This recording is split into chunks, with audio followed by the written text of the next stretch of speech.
on the pretext of achieving climate goals. A case in point is carbon, border adjustment mechanism, WTO, to facilitate free trade. The energy markets, that remained outside this free trade, transparent and non-market ways. Now, why I mention all these things is that, because in the context of what we are discussing, and is also in a way pushing countries to scramble for a very difficult energy policy choices. India, that have traditionally not been major producers but consumers, it is the same for astonishing achievement for any developing country. Now, while India continues to defend ourselves, from the supply shocks and resulting price disruptions, I believe that it is in this context that Atmanirbharta or self-reliance in the energy sector assumes great importance. And over the years, we have pushed for diversification of energy, sources from traditional sources of supply in the recent past, and also countries like Guyana, new players, during supplies, when obstacles were actually created to influence the choice of our energy sources. And we also have tried to Mr. Really, energy security is now. See that the energy security is the prime concern for every nation in this emerging geopolitical security. May I request our honorable chief guest, Mr.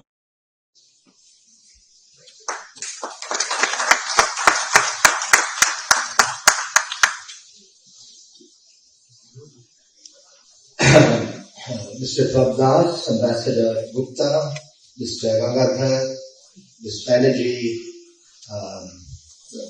members of the audience, it is a pleasure for me to be here, and for this particular reason that I chose to accept the invitation, because in a very real sense it was CII which set me on a path to an interest in energy, because a very long time ago, I think it must have been 20 years ago when I was still at NCAR, Arunas asked me to do some thinking on resource security for CII, and I submitted a paper at that time,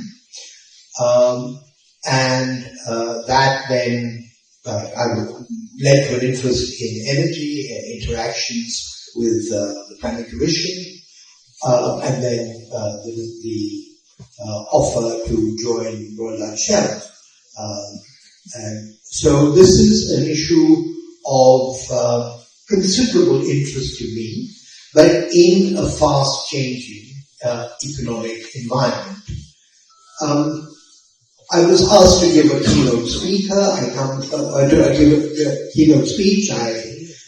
from NITI Aayog, which now has responsibility for assisting Honorable Prime Minister in thinking about the Viksit Bharat goal in a fast-changing global environment. Energy is at the center of it. We've heard a lot already about the present state of play and what some of the challenges are. I'll start by repeating some of those or returning to some of those in against the context of what NITI Aayog itself is doing. But then I do want to enter into a slightly more speculative zone, partly animated by my 4 years as Chief Economist of Shell and the exposure to thinking long term as oil companies do. So we have already heard that India is embarking on a historic, perhaps unique journey to become a developed economy by 2040, developed society, I should say. A developed economy is a means to an end. The goal of the Prime Minister is a developed society, and NITI Aayog has its role. But let me just say here that the Prime Minister sees our task as being mass mobilization of the society in the way that, as he puts it, the freedom struggle came about in 25 years as a consequence of mass mobilization by Gandhiji. So this is really a question of getting, as it were, the whole society to own the task that we need to be and we can be, and we owe it to ourselves to be a developed society in the next 22 years now. Industrialized nations grew on fossil fuels, but India must, I wouldn't say leapfrog, but India has different options and different choices. I do want to point out here that in the year of 2015, just 1 year after the Prime Minister took office, India, under his leadership, signed on to the Paris Agreement, and I think it's fair to say that this was, to some extent, in the face of what the advice was, or the position was of government, and it also signed up to something that NITI Aayog is responsible for, which is the Sustainable Development Goals. And I do want to reinforce what the Joint Secretary from the Ministry of Economic Affairs has said, which is that, and this was reinforced in our G20 presidency, that India's commitment to the Paris Agreement, to the climate goals, comes from the Prime Minister, and we know that we are possible aspirants to host the so-called COP, the Conference of Parties, in a couple of years' time. So I think it is unfair and incorrect for India's, as it were, green credentials to be, as it were, put under scrutiny. I will return to this in a little bit.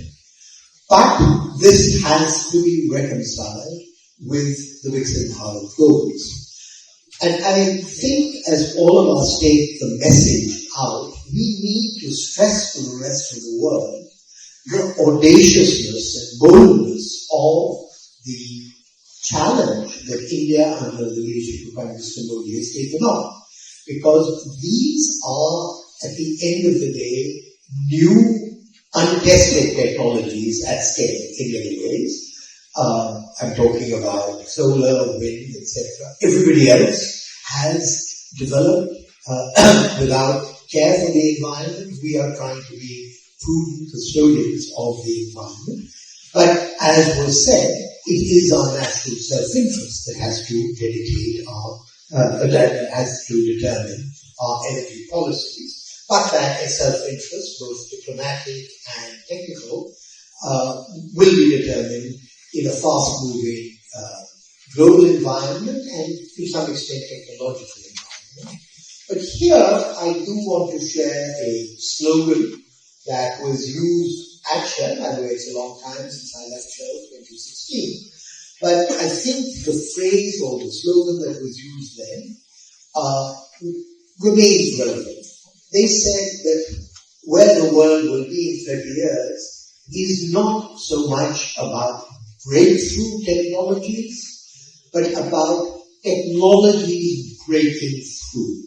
And so it is to build on, in the way that China is doing, technologies which already exist, be it hydrogen, be it wind, be it solar, but going down the cost curve, developing them at scale, that is really going to be the secret of the kind of blend of fossil and non-fossil that we should be aiming for.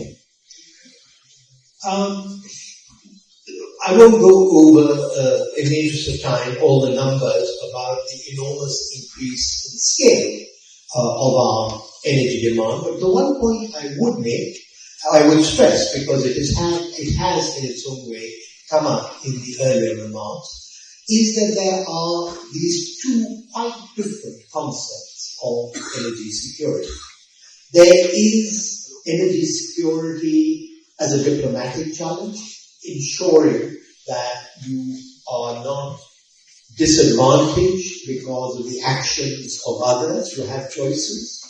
But very importantly, energy security is also an issue at the micro level. Maybe a better term for that is energy access. This government has had tremendous success, particularly in electrification. But linked up with this is very much the issue of energy affordability. And so, as we progress, we must make sure that we don't trap ourselves into a high-cost energy system which cuts off access. So, there's not only the challenge of, as it were, building out to scale relatively new technologies, but there's also the challenge of, for the interests of our industrial competitiveness, but also in order to encourage the use of electricity, trying to keep this competitive. So, let me now, as it were, shift a little bit to the longer term, the role of NITI, and some of the issues that, as a keynote speaker, I'd like to put before you for the rest of the discussion.